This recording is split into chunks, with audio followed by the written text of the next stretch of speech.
Thank you, Chairman. I find myself in the rather strange position of agreeing with much that Kishore Mahbubani had to say this morning, which is not my normal take on his. So what I'm going to say here today is about, in a sense, filling in the details and adding some depth to the general scene that he sketched out. Like him, I feel fairly positive in some ways.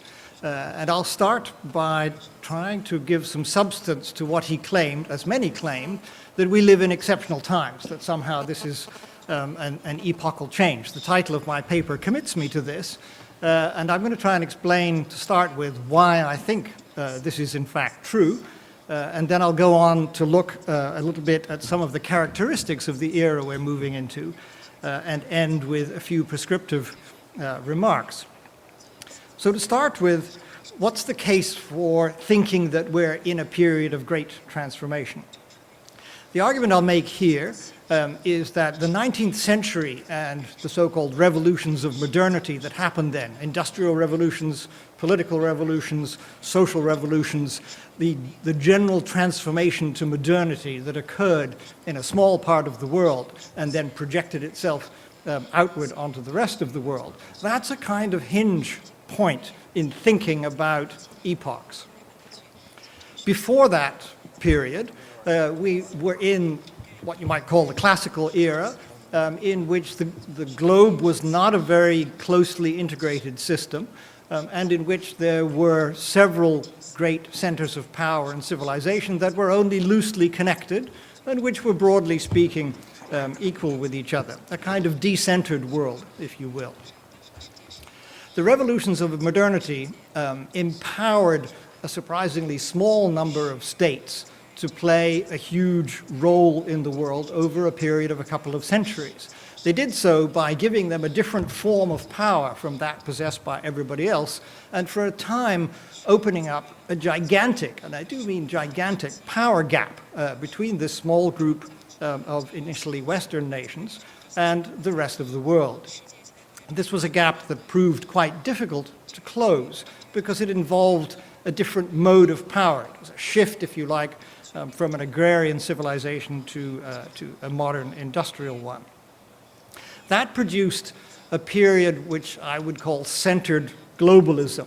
The world becomes globalized. There's a global economy, global transformation, transportation and communication networks kick in a big way. The globe becomes strategic. It becomes strategically global, as the British demonstrated in the Opium Wars with China, that a country like Britain could fight a war on the other side of the world. None of that had ever happened before.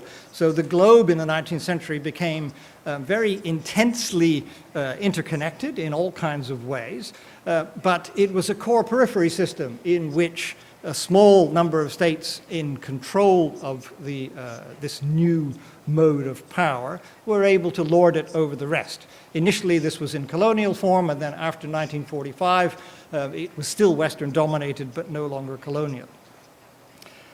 My argument is that that transition period when only a small group of states controlled, as it were, the revolutions of modernity, is now very visibly coming to an end, as a variety of other speakers have said in as many words. This means that the core periphery system, defined by the fact that a small number of countries commanded the revolutions of modernity and the rest did not, is coming to an end. This was a process begun by the rise of Japan in the late 19th century.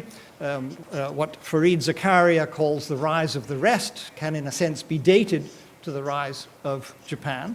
And now many others are following in its wake. China has become the poster child for the closing of this gap, but India and all kinds of other countries are also acquiring the revolutions of modernity.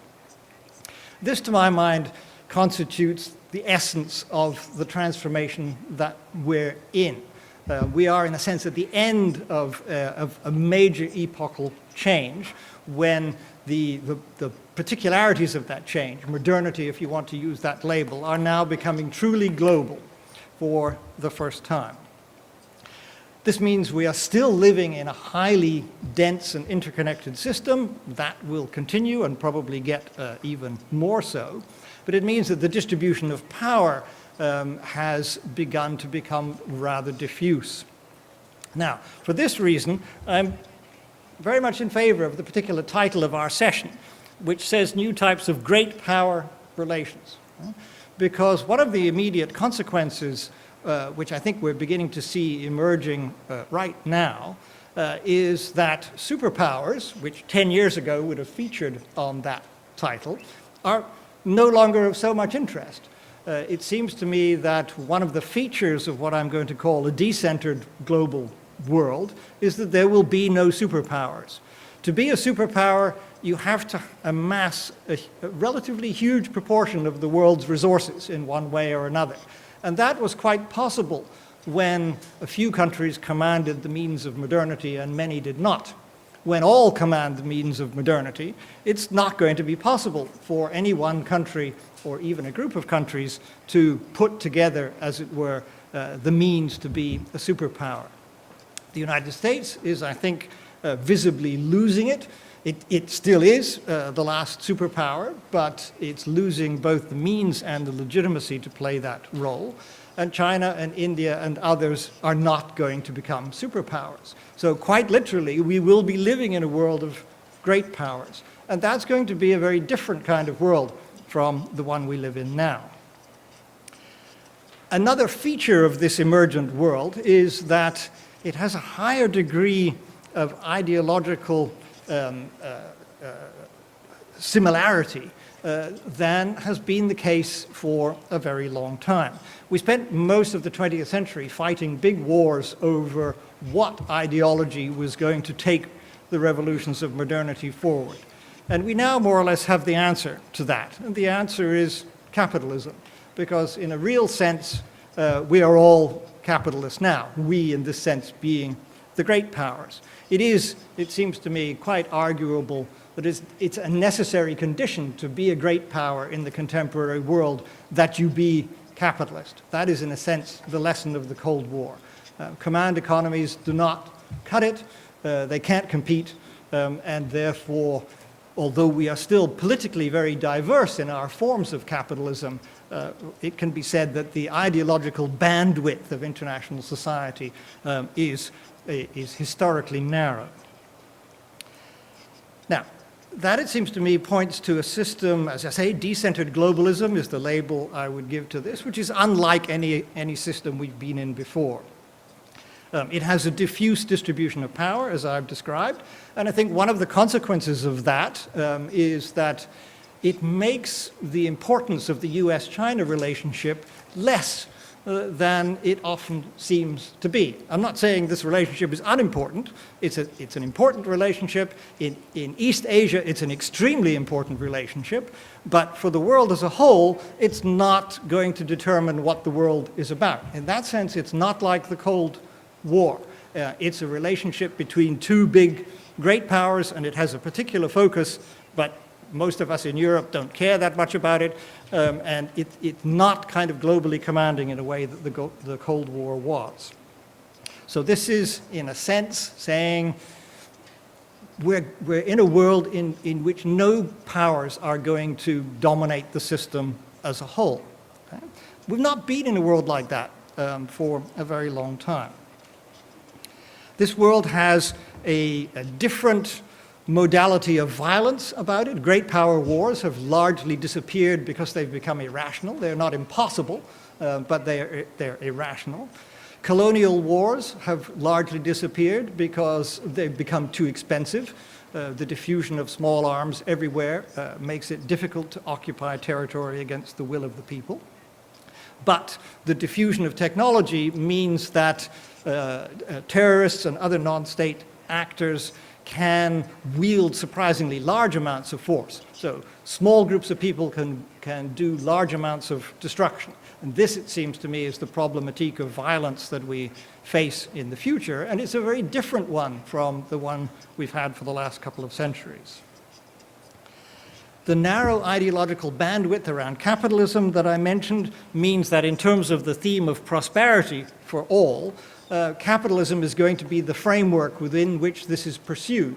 And that's, on the face of it, an interesting contradiction, because capitalism is famous for the celebration of inequality. Right?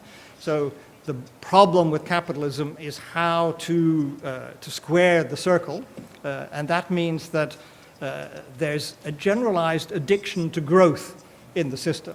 China is addicted to maintaining economic growth just as much as the US is, and their policies are in some ways similar, like on environmental management, because of that, because that's the way you manage the problem of inequality.